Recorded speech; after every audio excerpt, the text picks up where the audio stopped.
Let's take a look at phase and polarity. There's nothing really that complicated about recording, it's all just a collection of basic ideas that compound on each other. In service to this, I'm trying to make a series of videos that present these basics in such a way that anyone can understand the really important bits. So, all audio, whether acoustic, electrical, or digital, consists of positive pressure and negative pressure. A microphone converts acoustic pressure into electrical, and an audio interface will convert electrical pressure to digital. The same is true in reverse, going digital, electrical, and back to acoustic through your speakers. Any difference in time, any delay between microphones on the same source is called phase, as in the two phases of a sine wave, positive and negative. In more scientific situations, you would refer to a difference between signals in degrees of phase. If one sine wave signal begins at the topmost point of another, that wave is 90 degrees out of phase, as in 90 degrees of a rotation. Polarity is more concrete, simply a comparison of whether positive and negative pressures have been flipped. I will be using both phase and polarity in these explanations, so those definitions are what I am referring to. Let's start with a kick drum. With one microphone on the resonant head or placed just inside the vent hole, it's a very simple source on its own. I recently put a hole in the studio's kick drum, in a good way, so that's where I'll be putting it. The drummer hits the beater, which pushes it inward and forces the air inside the drum forward. With a sealed reso head, the air in the drum will resonate for much longer than a ported head after the drummer lets off the beater.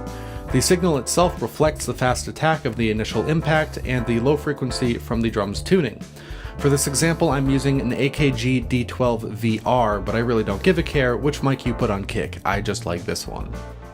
When you're watching a drummer perform from in front of their kit, the reasonable place to do so, every kick hit will hit you with the positive air pressure first, which gives you that gut punch feeling.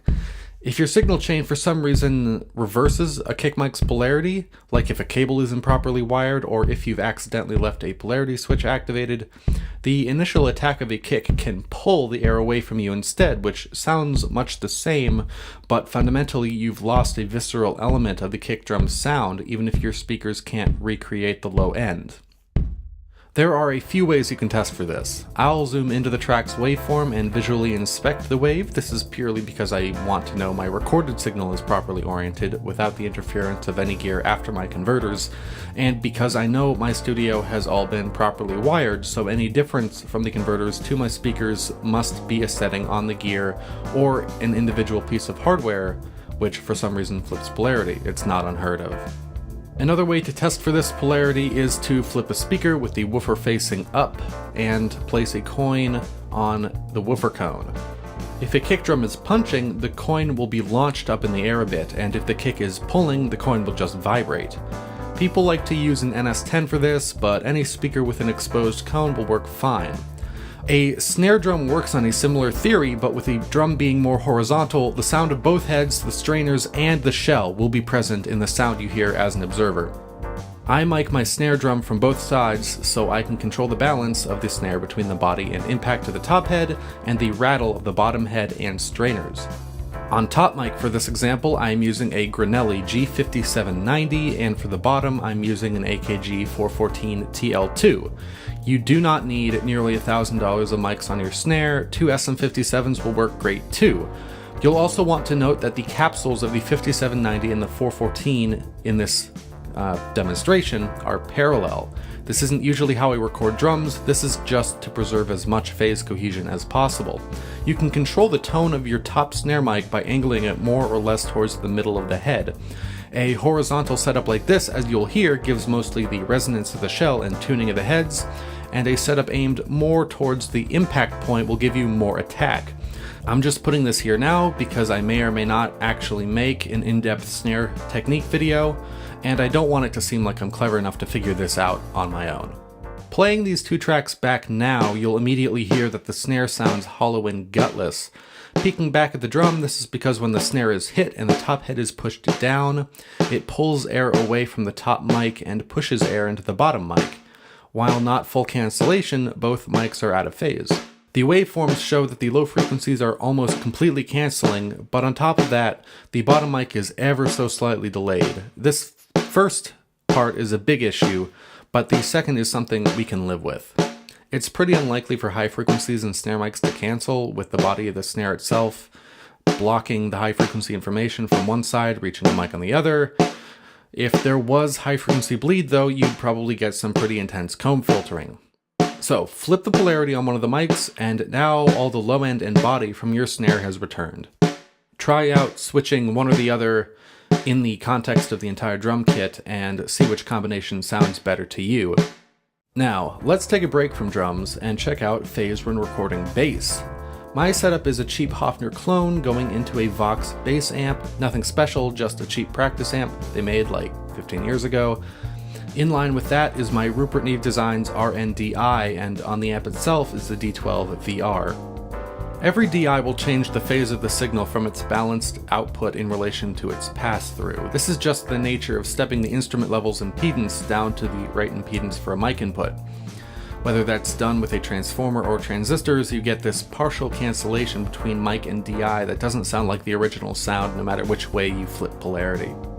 The best ways to deal with this situation is to 1. Not deal with it and just flip polarity until the bass sounds the way you want, or 2. Move the delayed signal back in time to phase align it. Let's take a look at the delay in this recorded bass. Annoyingly, Logic Pro does not have per sample editing, but it does have SMPTE down to the bit. Again, still not perfect because a sample at, say, 96K is a lot smaller than a subframe or a bit. But regardless, we can see that the second dip and hump on the wave is just about 4 bits delayed on the DI. A bit is 1/80th of a frame in SMPTE, and in my setup a SMPTE frame is 1/30th of a second, so a single bit is 4/10,000th of a second. A single sample at 96K is just a hair over 1/100,000th of a second. So let's do the math. Exactly 16/10,000th of a second, or 4 bits, would be 160 samples delay at 96K, or 80 samples delay at 48K.